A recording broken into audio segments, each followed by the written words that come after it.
Hello, my name is Michael Juan, and I'm going to be doing a literary critique of the movie A Silent Voice.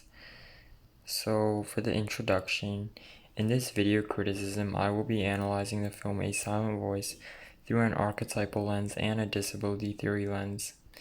So, A Silent Voice explores the dangers of bullying and its consequences on the abuser and the victim. In the movie, Shoya Ishida is the main character, and in his past he used to bully others. The main person he used to bully was Shoko Nishimiya, who was a deaf girl. And in the movie, when he grows up, he struggles to move on from his past, and he is unable to live with himself from his past actions and from all of the people he hurt. But at the end of the movie, through the relationships that he makes, he realizes that his past doesn't define him, and eventually Ishida is able to move on and forgive himself by fixing his relationships with his past victims. So the first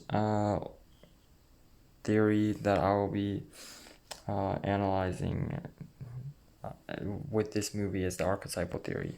So just a brief summary of the archetypal theory.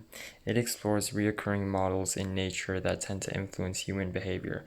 This can take form in an image, symbol, character, and situation. So the thesis statement through this archetypal theory is that the audience sees the transformation of Ishida from the bully archetype to the outcast archetype, and finally to the wise old man archetype. So at the beginning, in Ishida's childhood, he is seen as a bully who is usually stopping the hero from achieving their goals. So in this case, the hero would be Nishimiya. When she first came to the school, she was trying to make new friends, but Ishida started bullying her and stopped her from doing this. But then Nishimiya leaves the school because of the severe bullying she went through.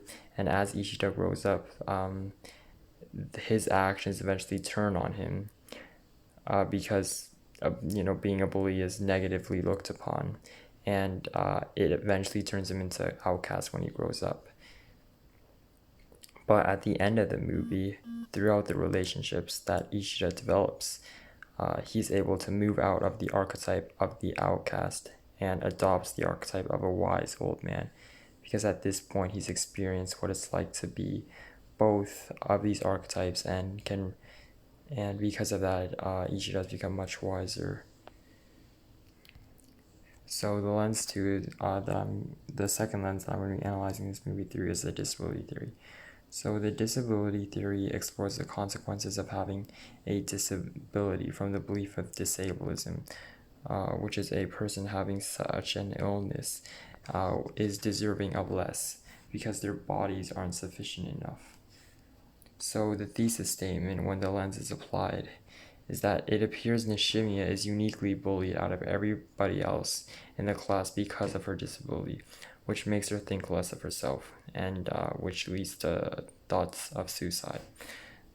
When Nishimiya is first introduced, the film purposely makes her out to be abnormal from the other kids, even though she's really not. And because Ishida finds a lot of fun in bullying her because he doesn't see her as a normal person. So this constant abnormality that is pushed upon Nishimiya because of her disability leads her to think that she's the problem as well. But at the end of the movie, the cast eventually comes to realize that her disability isn't something that should be frowned upon, and isn't something that makes her less of a human being. And because of this, they're able to break free of their ableist paradigm. And Nishimiya is also able to accept herself for who she is. So she doesn't have any thoughts of suicide or anything anymore. So my overall review of this film is a 10 out of 10. I think it's a masterpiece. It depicts the lens shown in a very realistic and relatable way. Like a lot of movies that have disability theory, they just use it as a plot point to progress the movie. But this movie really not only uses it as a plot point, but also it has a high influence and high meaning to the rest of the cast, and really emphasizes their characters and their development. For example, Ishida's development from the bully to the uh, outcast to the wise old man, and it adds a lot of realism to the plot. So yeah, overall, I think this movie is a masterpiece, and I think that everybody should definitely give it a watch. So thank you for watching.